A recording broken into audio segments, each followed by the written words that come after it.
북한의 전통적 우방국가인 우간다가 북한과의 안보 군사 협력을 중단하겠다고 밝힌 만큼 북한에 대한 국제사회의 제재와 압박은 정점으로 치닫고 있는 모습입니다.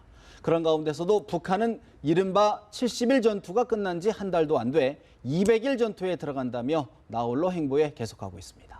송영선 전 새누리당 의원, 강명도 경기대 초빙 교수 두 분 모셨습니다. 어서 오십시오. 네, 안녕하세요. 박근혜 대통령 지금 아프리카 3개국을 순방 중인데 우간다 무세베니 대통령과의 어제 정상회담에서 무세베니 대통령이 북한과의 안보 군사협력을 중단하겠다, 30년 우방을 절교하겠다 이런 선언을 했는데 송 의원님 어떤 정도의 의미로 저희가 지금 받아들여야 될까요? 30년 우방을 절교한다. 정확하게 그 용어가 나왔습니까? 그렇진 않습니다. 그거 아니죠. 그러니까 굉장히 조금 차이가, 뉘앙스가 있는데 유엔 제재 내용에 보면은 북한의 안보에 도움을 주거나 군사에 도움을 주거나 경찰에 도움을 주는 거에 대해서는 조목별로 2270의 그 제재 리스트에 이어들어 놓았는데 그런 부분에 대해서는 유엔 제재 결의에 충실히 이행한다는 차원에서 우리도 그 유엔 제재 결의 내용을 따라서 따르겠다. 북한에 대해서 지원하는 것은 안 하겠다라고 얘기를 했는데 사실은 2014년 10월 30일 김영남이 저 우간다에 갔었을 때에 구체적으로 협의한 내용들이 경찰, 무기 협력, 무기 지원, 그다음에 뭐 조종사 훈련, 그리고 또 거기에 포병부대 만드는데 그 포병부대 설치에서부터 운영까지 다 도와준다고 했거든요. 근데 결국 1년 반 지나서 지금 갑자기 그걸 스탑한다고 하는 건 아니죠. 그리고 우간다로 치면은 북한에 있어서는 진짜 아프리카의 최우방 중에 한 국가이고 또 김일성이 살아있을 때도 3번이나 87년, 90년, 92년 아주 그때는 협력이 강화되고 우리는 뭐 사실 63년에 수교한 후에 뭐 거의 수교라는 종이에 서명을 한 후에는 대통령께서 처음 간 것뿐만 아니라 그러면 지금 순방 성과가 뭐 조금 생각보다 좀 부풀려졌다 이런 취지의 의미십니까? 아니면 어떤? 약간은 그렇게 봐야 되죠. 단 의미가 굉장히 우리가 의미를 둬야 되는 건 뭐냐 하면은 유엔 제재를 확실히 우간다도 이행하겠다라는 데에 방점을 둬야 된다는 거죠. 그리고 제가 볼 때는 분명히 대통령께서 한 우간다 사이의 어떤 경제 협력 같은 인센티브, 왜냐하면 새마을 운동을 거기 가서 가르치니까 당연히 우리가 또 지원할 것, 또 그런 패키지 같은 게 있었다고 생각합니다.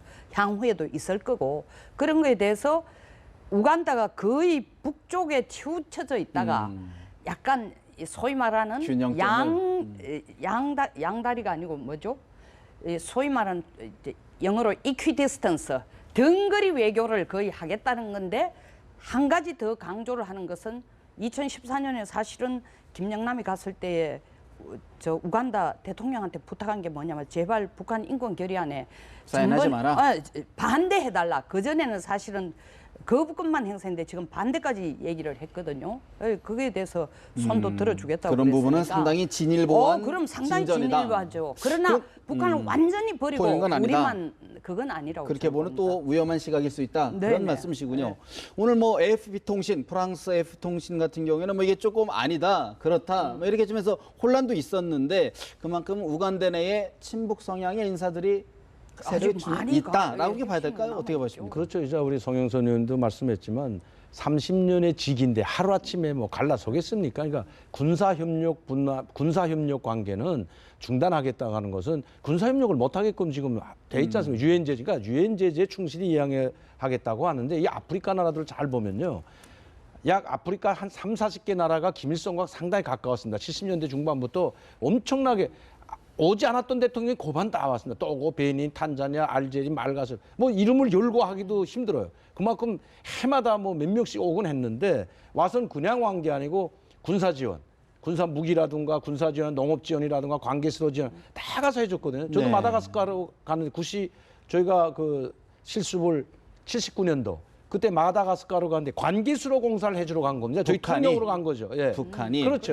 그러니까 이런 공사를 해주고 많은 지원을 해줬기 때문에 북한에 매달렸던 거지 지금은 북한에 별 모랄이 없으니까 오히려 북한이 지원해주는 게 아니고 이제 아프리카가 북한을 지원하게 되는 형편이고 그 김정은이도 이야기했지만 자기네가 뭐 군사 교관 보내는 거 500달러 군사 교관이 지구상에서 찾아보세요. 중국이 500달러 받고 군사 교관 가려면 가겠습니까? 그게 그냥 지원해준 무상으로 500달러 안 받고 군사 교관 무상으로 가면 갔지 절대. 그리고 그 돈은 누가 줍니까? 몇천 불을. 정부가 지원해 주는 겁니까? 정부가. 근데 북한은 500달러를 받으면서 가잖아요. 이젠 그만큼 우간다에도 무상 지원이라는 건 없고 500달러 받으면서 가는 것처럼 이제는 지원이 없다는 거죠. 그런 측면에서 그러면 이번 우간다와의 어떤 그런 변화가 제3세계 아프리카 국가들에게 어떤 파급 효과가 있을까요? 어떻게 보십니까? 이미 뭐 아프리카 나라들한 파급 효과가 저는 있다고 보고요. 왜냐하면 좀 전에도 말씀드렸는데 북한이 먹을 알이 없어요. 이제는. 아주 먹을 게 없다. 북한 자체가 아주 빈곤 국가가 돼버렸습니다. 물론 군사력은 강하다고 하지만 예. 그 군사 무기를 가져갈 수가 없지 않습니까? 유엔에 제재를 걸고 있는데 그렇다고 뭐 관계수라든가 또 무기 공장을 지어달랄 수 없는 형편이기 때문에 더 이상 바랄 게 없기 때문에 이 아프리카 나라들은 이제 좀 더 두고 보시면 아지만 주지 않으면 다 단절해 버립니다. 점점 멀어집니다. 참고로 우간다하고 북한 경제 규모를 비교하면 거의 양쪽국이 다 GNP가 50조 정도입니다. 인구가 우간다가 한 600만이 더 많아요. 땅덩어리는 훨씬 더 크고. 그러니까 우간다의 입장에서 볼 때는 우리 강 교수가 지금 지적한 것처럼 옛날에는 북한이 거의 지원하고 도와주고 뭐 이 후견인 역할을 했는데 이제는 도리어 반대가 됐다. 그러니까 구태여 북한 유엔 제재 결의까지 위배하면서까지 훨씬 더 잘 사는 한국이 와서 우리와 협력을 하자는데 그걸 노할 이유가 전혀 뿌리칠 없다는 이유가 거죠. 없다. 네네. 그런 측면에서 지금 북한이 경제발전 5개년 전략을 수립하면서 이제 천리마 운동이 아니라 말리마 운동 또 200일 전투에 돌입한다고 하는데 이러는 게 사실 이제 북한이 과연 이 정도까지 어려운 건가 어떻게 보십니까? 지금 혼자 생존하기 위해서는 어쩔 수 없는 겁니다. 이제 북한 국민들만, 북한 주민들만 쥐어 짜낼 수밖에 없는 상황이기 때문에 이렇게 가지 않으면 북한이 무너지는 거죠. 경제가 회생할 수가 없기 때문에 물론 지금 경제가 다 파탄됐지만 200일 전투도 주력을 어디다 하면 농업 발전, 농업 쪽에 지금 주력을 하고 있습니다. 그리고 김정은이가 다니고 있는 무슨 보건, 의료, 뭐 선진 이건 말도 안 되는 거고요. 뭐 지금 병원 자체가 병원이 없는 게 아니고 약이 없고 오히려 시설이 모자라서 지금 치료를 못 하는 거지 뭐 병원이 없습니까? 그건 제가 말도 안 되는 거고. 그러면 지금 왜 그럼 말리마 운동을 하는? 김정은이가 들고 나올 거 그럼 다시 58년대 천리마 운동 들고 나올 수는 없잖아요. 천리마 운동은 이미 김일성이가 써먹었던 거고 그래서 천리마 속도를 창조했는데 지금은 말리마 평양 조선 속도를 창조한다고 말리마 운동을 들고 나왔는데 그렇게 북한 주민들을 그냥 달달 볶고 짜낼 수밖에 없는 국제 유엔 제재가 강력하게 들어가고 있고 우간다까지 이제 돌아서 에티오피아 들어 중동의 맹방이었던 이란까지도 돌아서는 편에 살아가기가 상당히 점점 어려워졌다. 더 힘들기 때문에 이런 전투를 하는 거죠. 저는 김정은 권력의 정점은 2016년 5월 7일로 끝났다고 생각합니다. 이제는 하향곡소이라고 생각합니다. 5월 7일은 7차 단. 7차 당대회를 정점으로 끝났다. 정점으로 이제는 하향곡소이다. 하향곡소이다. 왜냐하면 자기가 핵 경제 병진도선을 얘기했지만 사실은 핵을 가지고 자기의 가장 큰 취업으로 올렸지만 먹고 사는 문제에 문제. 있어가지고 굉장히 심각해지는데 옛날에 3차, 4차, 5차 노동당 대회를 할 때 김일성이 경제를 활성화시키자 할 때는 정말 중공업을 활성시킬 수 있었지만 지금은 그 경제 활성화가 안 되는 게 첫째 유엔 제재 때문에 안 되고 두 번째 북한에도 SNS라는 게 있지 않습니까? 지금 이런 언론들 세상에 뉴스가 들어가는 이야기들이 알고 이 장마당을 가장 좋은 중국식 개방 정책으로 활용하지 않는 이상 일방적인 말리마 아니라 뭐 1000만 말리마를 해도 이제는 안 된다. 이 자강력이라는 게 사람들이 옛날처럼 김일성 때처럼 협력을 하고 말을 들을 때 이게 말이 달리는 거지 먹이지도 않은 말을 채찍을 치는데 갑니까? 당근 없이 채찍만으로 안 된다. 밑에 민중으로부터의 분노와 봉기를 일으키게 하는 굉장히 큰 그런 의미에서요. 지금 시발점이 될 것 같아요. 중화권 언론 매체인 보신이라는 매체가 네. 중국이 북한의 핵실험 유보 조건으로 식량을 지원 기로는 빅딜을 했다라는 보도가 났단 말이죠. 충분히 있을 수 있죠. 충분히 있을 수 있다. 충분히 있을 수 있죠. 왜냐하면 최근에 중국이 지난 3월 초에 사실은 올해가 유엔 제재가 3월 2일 날 결의되고 난 이후에 올해가 작년 1분기보다도 무역이 16% 17% 북중 간에 늘었다는 게 실제로 더 주는 것보다 그때는 김정은 개인에게 전달돼 주는 돈이 유엔 제재 때문에 더 공개화됐지만 그럼에도 불구하고 중국이 하는 얘기가 뭐냐면 유엔 제재와 북중 관계의 경제적 협력은 별개의 별개다. 문제다 얘기를 예. 하니까 인민들이 살게 하는 게 김정은이 이뻐서가 아니라 그 붕괴되면은 정말 다 너무 감당을 골치 해야 아프고 되니까. 예. 탈북자 대량 이 탈북 사태 또한 이 북중 경계선에서 핵실험이니 뭐 한다고 하면 방사선 이런 문제들은 중국이 다 안아야 될 짐이니까 제발 좀 조용하라는 차원에서 인민경제에 이 유엔 제재에 어긋나지 않는 범위 내에서 협력을 하고 있다고 봅니다. 어떻게 보십니까? 예, 저도 이제 같은 공감하고요. 또 지금 북한이 뭐 해굴, 그러니까 저는 중국이 그건 한 게 핑계거리 같아요. 왜냐하면 북한의 핵실험을 안 하면 식량을 주는, 이미 4차례까지 다 했는데 핵실험을 유보한다고 줄 것이 아니고 핵을 폐기하면 도와주게 좀 돼야 되는데 예. 그건 바로 뭐라 우리 성영선 박사님도 맞아요. 북한을 버리지 않으려는 거죠. 한때는 중국에서부터 그 전문가들이 뭐라고 했냐면 교수들도 우리하고 토론할 때 뭐라고 예. 했습니까? 리짐 체인지라는 말을 중국 쪽에서 먼저 많이 하고 있는데 그게 싹 들어갔어요. 왜? 싹 들어간 이유가 있습니다. 김정은 정권이 붕괴되면, 맞아요. 김정은이 붕괴되면, 죽게 되면, 리짐 체이가 되면 도토리 키제보기 같은 최령의 황변 고만고만한 사람들이 하면 계속 싸우다 붕괴돼가지고 하루아침에 이거는 한국 쪽으로 흡수 통일될 수밖에 없다는 걸 판단했기 때문에 이제는 김정은 정권 살리는 쪽으로 갔기 때문에 중국은 어쩔 수 없는 수도 있다. 선택을 해서 이렇게 지원할 수밖에 없다고 저는 보여요. 그런 측면에서요. 지금 최근에 중국 산시성에서 있었던 북한 식당 여종업 3명이 또 조만간 또 국내로 입국한다는 얘기 아니십니까? 네. 사실 그 굉장히 고위급 자재들로 알려져 있는데 이런 것들은 이제 어느 한 시발점이 될까요? 더구나 여건이 없이 나왔다라는 걸 예의주시해야 된다는 거예요. 이게 무슨 얘기냐? 그 안에 북한 내에 동조자가 보위부가 있다. 도와주지 않으면 여건 없이 나올 수가 없습니다. 그러니까 위에 잘 사는 돈주나 아니면은 평양에서도 소위 말하는 뭐 노동당의 핵심 그 간부들의 자제들이 나올 수 있는 루트가 정말 함남이나 함북의 가난한 사람들은 상상도 못하는 거죠. 그런데다 여건 없이 나온다. 이걸 예의주시해야 된다는 거예요. 그 안에 실세를 있다. 가진 게 도와주는 체제가 지금 이루어지고 있다. 예.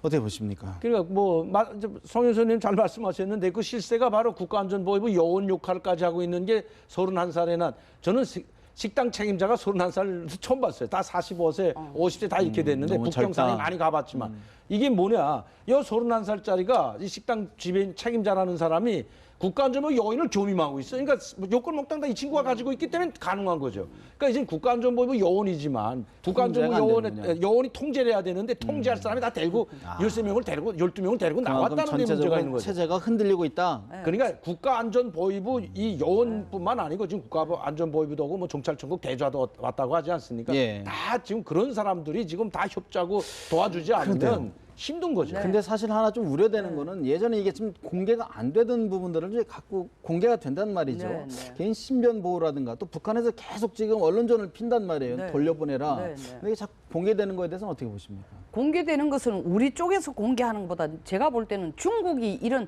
더구나 3명이 지금 중국을 탈북한 거에 대해서 환구시보의 일면으로 그걸 기사를 냈다라는 그걸 예의주시해야 된다는 거죠. 이게 무슨 틀렸다. 그럼요. 중국 자체의 13억 인구에 그렇게 많은 이슈를 두고 북한에 3명 나간 것을 일면 환구시보의 그 환구시보가 뭡니까? 인민일보의 자매지니까 네. 국가 국영지란 말입니다. 그게 일면으로 냈다는 건 중국이 이 북한의 행동에 대해서 사실은 이런 식으로 가고 경고의 있는 거예요. 메시지를? 그렇죠. 경고의 메시지죠. 저는 그렇게 봅니다. 또 네네. 계속 허용할 수 있다. 그런 메시지군요. 그러니까 사실 이런 식으로 간다는 것은 네. 김정은에 대해서 결코 바람직하지도 않고 이런 부분에 대해서 왜 중국이 쉬쉬하면서 도와주지 않고 까발리느냐 이거예요. 저는 그 문제에 대해서는 이게 탈북으로 연결되는 데 대해서는 중국이 전략을 아까 바꾸는 거 아니냐. 그럼요. 식량 지원하는 거는 체제를 유지하기인데 탈북은 체제를 깨고 더 복잡해지고 중국에 직접적인 영향을 주니까 그 부분에 대해서는 중국이 옛날보다는 훨씬 더 강한 목소리를 내겠다는 의지. 그러면 근데 오늘 또 보니까 김정은 노동당 위원장의 이모 고용숙 씨가 이제 미국 워싱턴 네. 포스트 인터뷰에서 이런 얘기를 했어요. 김정은이 1984년생이고 8살 때부터 권력 승계 조짐이 있었다. 이런 이야기를 했는데 어느 정도 어떤 의미로 봐야 될까요? 근데 제가 봐서는 권력 승계 뭐 욕심인 모르겠지만 8살짜리가 뭐라 그래 김종철이 형도 있었잖아요. 그렇죠. 그러니까 내가 봐서는 1992년 이거는 무렵인데 그 고영숙이라는 분이 북한에 방문하고 싶다고 했잖아요. 네. 지금 최종 목표는 김정은이 한번 만나고 싶은 게 지금 그러니까 왜 20년 만에 이제 20년도 25년 26년 만에 왜 이런 말을 처음 할까? 네. 이걸 좀 생각해 보면 좀 뭔가 좀 궁해지지 않았나. 저는 생각이 다른 게 왜냐하면 제가 후지모토 겐지를 네. 3시간 동안 인터뷰를 한 적이 있습니다. 2009년 저희 일본 방에. 요리사. 예. 겐지 얘기가 7살 때부터 김정은이가 대장복을 입고 항상 대장 행세를 했다니까 제가 볼 때는 그걸 미루어 보면은 이게 네. 맞는 얘기가 아닌가. 맞는 얘기다. 충분히 가능한 얘기다. 근데 이제 그 어릴 때부터 그 뭐 김정일이도 그렇고 하면 이제 군복 형태를 만들어 가지고 왜냐하면 북한은 뭐 군이 기본 아닙니까 원래 네. 그러니까 군복을 만들어 가지고 군복놀이 하고 뭐 군사놀이 하는데 대장 항상 뭐 거기는 아들이니까 왕세자니까 세자네 그러니까 대장 칭호를 대장 군사복을 주고 이렇게 하는 거는 세자격이다. 네. 그렇게 항상 뭐 알겠습니다. 대장 칭호를 달고 대장이 아니고 실제로 대장 노릇을 하게끔 이렇게 해서 하는데 제가 봐선 고영숙이는 지금 북한에 들어가는 준비 작업을 하고 있지 않나 언론 이렇게 플레이를 하고 보이나. 있다. 예. 사실 지금 우간다에서도 사실상 버림을 받은 북한, 과연 김정은 정권 나홀로 행보가 얼마나 이어질지 주목해 보겠습니다. 두 분 말씀 여기까지 듣겠습니다. 고맙습니다.